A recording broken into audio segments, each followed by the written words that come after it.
참 예수님 사랑합니다.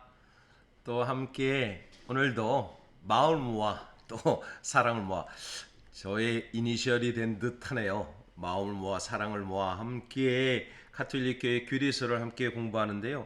오늘은 제5단락 6단락 인간에 대한 부분에서 하느님께서는 인간을 남자와 여자로 창조하셨다 라는 부분에 대해서 함께 이야기를 나누도록 하겠습니다.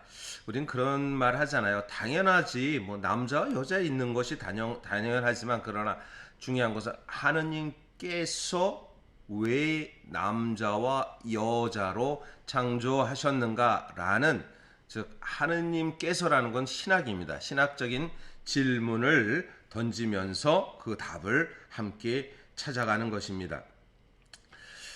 남자와 여자, 하느님께서 원하시는 평등과 차이를 이렇게 이야기합니다. 369항입니다. 하느님께서 원하시는 대로 남자와 여자가 창조되었습니다.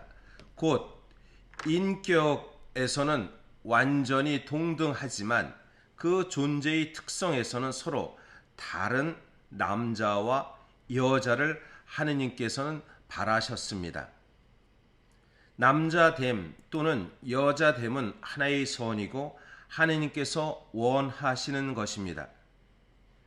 남자와 여자는 자신들의 창조주이신 하느님께 직접 받은 빼앗길 수 없는 존엄을 지니고 있습니다. 하느님께서는 남자와 여자를 창조하셨다라는 말씀, 인격으로는 완전히 동등하지만 서로 다른 특성이 있다라는 것입니다. 특별히 성적인 구분에서 남성과 여성에 대한 구분입니다. 그러면서 그것을 성에 대한 부분이라서 그것을 우리가 섹스라고 표현은 남성, 여성. 그리고 요즘은 이 표현을 어디에 보면 젠더라는 표현을 씁니다. 남성, 여성이 아니라 어떠한 퍼센테이지, 남성 퍼센테이지, 여성 퍼센테이지, 젠더라는 구별을 하지만 그 역시 기준점에 대해서는 분명합니다. 섹스와 젠더의 표시에 있을 때 남성, 여성 둘로 완전히 구별됨으로 인해서 그 부분이 중요한 것이지, 어느 때 남성성, 여성성, 그래서 남자가 여자가 되고 여자가 남자가 된다라는 어떠한 성의 변화라고 이렇게 말하는 것이 아닙니다. 왜냐하면 하느님께서는 남자와 여자를 창조하시고 그 완전한 동등한 인격을 갖고 있다라는 것입니다. 과거에 지금도 어느 때 어느 곳에서는 성차별이 심한 곳이 있습니다. 그러나 그것은 인간 사회의 잘못된 것이지 하느님께서 남성과 여성에 대한 창조 이야기는 결코 그것을 인격적으로, 윤리적으로, 도덕적으로 빼앗을 수 없는 것이라고 말하는 것입니다. 그래서 남자와 여자는 동등한 존엄성을 가지고 하느님의 모습으로 창조되었습니다. 그들은 남자됨과 여자됨으로 창조주의 지혜와 선을 반영합니다. 남자됨과 여자됨, 물론 남자는 남자됨에 여자는 여자됨, 그 이야기가 아닙니다. 우리는 자칫 교회의 가르침에서 잘못 이해되면 둘을 분리돼서 남자와 여자로 대립각으로 세우는 그 남성성, 여성성이 아니라 하나님의 창조물로서 남성성의 가치를 존중하고 또 여성성의 가치를 존중하는 그 부분에 있을 때 이 중요하다는 것입니다. 제가 장남입니다. 장남으로서 책임감을 가져야 된다는 중요성이 있습니다. 그렇지만 그것이 의무로서 그것이 강요된 책임감은 분명히 아니라고 생각됩니다. 부모를 더 깊이 생각하고 어렸을 때 교육받은 것처럼 이런 부분처럼 남성성과 여성성에 대한 부분이 두루 분리된 것이 아니라 그 안에 갖고 있는 동등성과 협력성 속에서 이 남성성과 여성성이 있다라고 이렇게 말할 수 있습니다. 370항입니다. 하느님께서 결코 인간의 모습은 아니십니다. 그렇죠. 하느님이 인간의 모습으로서, 그래서 하느님의 모습을 닮은 인간이지만 하느님은 결코 인간의 모습은, 물론 예수 그리스도는 다른 차원의 이야기입니다. 하느님께서는 남자도 여자도 아니십니다. 하느님께서는 성을 구별할 여지 없는 순수한 영이십니다. 그러나 남자와 여자의 완전성은 하느님의 무한하신 어떠한 완전성, 곧 어머니의 완전성, 아버지와 남편의 완전성을 반영합니다. 이것은 성경의 창세기 2장 19절에서 20절의 말씀에서 이렇게 나오는데요. 한번 2장 19절에서 20절 제가 한번 읽어보도록 하겠습니다.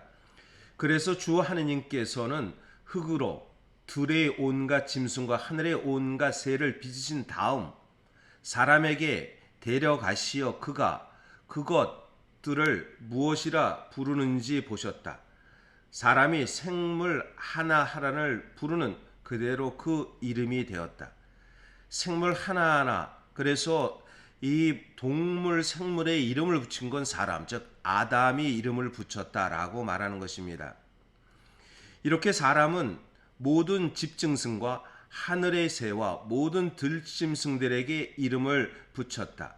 이름을 붙였다는 것은 그들에게 이 창세기 앞에 이야기에서 거들 짝을 찾고자 이렇게 했습니다. 그러나 그러지 못하고 알맞은 협력자를 찾지 못했으나 그러나 그 안에서 이제 어떻게 하와를 만났는가라는 이야기합니다. 그는 즉 사람인 자기에게 알맞은 협력자를 찾지 못했다. 그래서 주 하느님께서는 사람 위로 깊은 잠이 쏟아지게 하시어 그를 잠들게 하신 다음 그의 갈빗대 하나를 빼내시어 그 자리에 살로 메우셨다. 주 하느님께서 사람에게서 빼내신 갈빗대로 여자를 지으시어 그를 사람에게 데려오시자 사람이 이렇게 부르짖었다. 이야말로 내 뼈에서 나온 뼈요 내 살에서 나온 살이로구나. 남자에게서 나왔으니 여자로 부리리라. 그러므로 남자는 아버지와 어머니를 떠나 아내와 결합하여 둘이 한 몸이 된다. 사람과 그의 아내는 둘 다 알몸이면서도 부끄러워하지 않았다. 서로 알몸이면서 부끄러워하지 않았고 둘이 아버지와 어머니를 떠나서 아내와 결합하였다. 이 이야기를 들을 때 어느 때에 아담은 아버지 어머니가 있는가 그런 차원의 이야기가 아니라는 것입니다.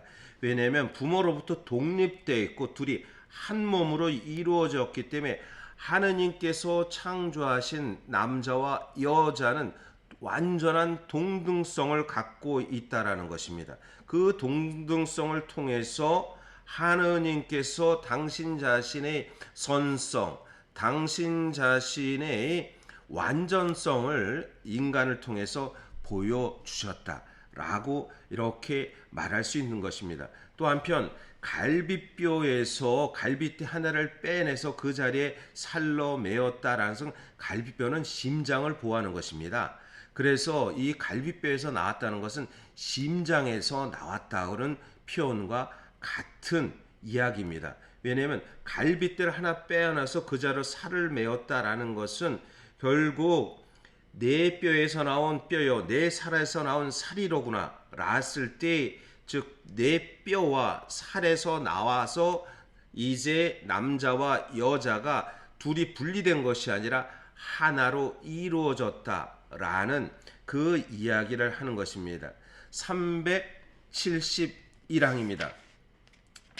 남자와 여자를 함께 창조하신 하느님께서는 이 둘이 서로를 위한 존재가 되기를 원하십니다. 서로를 위해서, 남자는 여자를 위해서, 여자는 남자를 위해서 서로 위한 존재라는 것입니다. 성경의 여러 구절에 나오는 하느님의 말씀은 우리에게 이 점을 일깨워 줍니다. 사람이 혼자 있는 것이 좋지 않으니 그에게 알맞은 협력자를 만들어 주겠다. 창세기 2장 18절 말씀입니다. 어떤 짐승도 그에게 알맞은 협력자가 되지 못하였습니다. 하느님께서 남자의 갈빗대를 뽑아서 만드신 여자를 그에게 데려다 주셨을 때 남자는 감탄의 외침과 사랑과 일체의 탄성을 지릅니다. 이야말로 내 뼈에서 나온 뼈요 내 살에서 나온 살이로구나. 남자는 여자가 자신과 동등한 인간성을 지닌 또 다른 나임을 발견합니다. 나와 너로서 너와 내가 서로 있을 때 둘이 나와 너와 내가 있을 때 참된 인간이라는 것을 이렇게 성경에선 이야기합니다. 네, 오늘 여기까지 공부하고요. 또 계속 이어서 남자와 여자의 구분, 그 부분에서 또 한편 존재성에 대한 부분을 함께 다음 시간에 공부하도록 하겠습니다. 네, 오늘도 주님 안에서 행복한 하루가 되시기를 기도드립니다.